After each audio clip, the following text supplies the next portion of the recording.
Today's short educational video will be covering the topic of Down syndrome.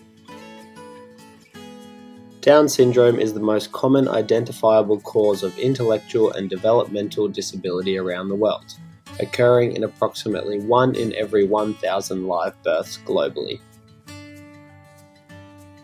The Down Syndrome Organisation of Australia estimates that approximately 290 new babies are born with Down syndrome each year, and in 2019 they estimated that there were between 13,000 and 15,000 individuals with Down syndrome in Australia. Now that we have covered the epidemiology of Down syndrome both globally and in Australia, we must ask ourselves, what is Down syndrome?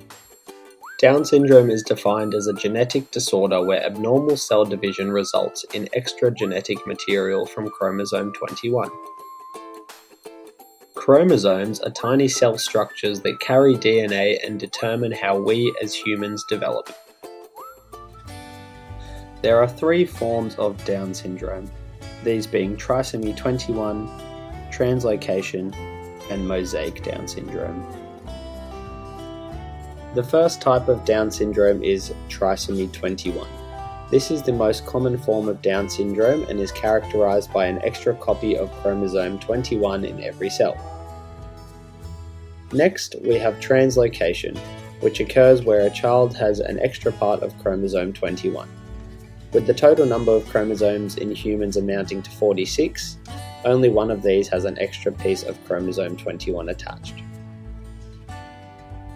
Lastly, mosaicism is the rarest form of Down syndrome and occurs when a child is born with an extra chromosome in some, but not all of their cells. These individuals tend to have fewer symptoms than those with trisomy 21.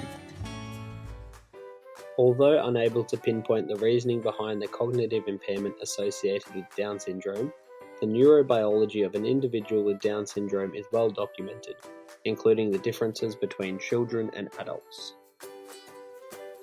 There are a number of physical features that a newborn Down syndrome child is born with, including a general shorter stature, flattened face or bridge of nose, a protruding tongue, and slightly upward slanted eyes.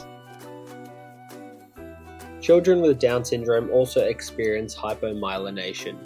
Myelin is a layer that forms around nerves made of protein and fatty substances, and allows for complex brain activity through efficient electrical impulses along nerve cells.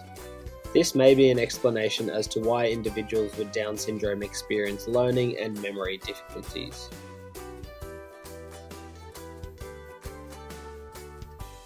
In 2017, a post-mortem study of adult brains with Down syndrome uncovered various abnormalities that differed from brains without Down syndrome. These include reduced gross brain weight, a lower number and depth of cerebral sulci, enlarged ventricles, and hypoplasia of brain structures such as the brainstem, cerebellum, and frontal and temporal lobes.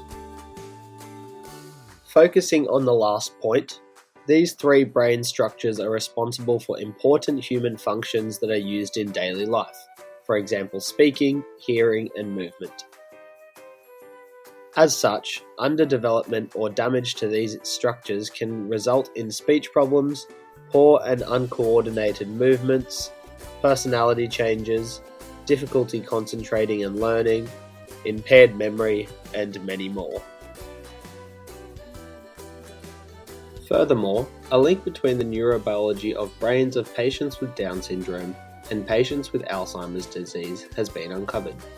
A study published in 2014 focused on patients with Down syndrome in the United States and found that 70% will develop dementia in their life.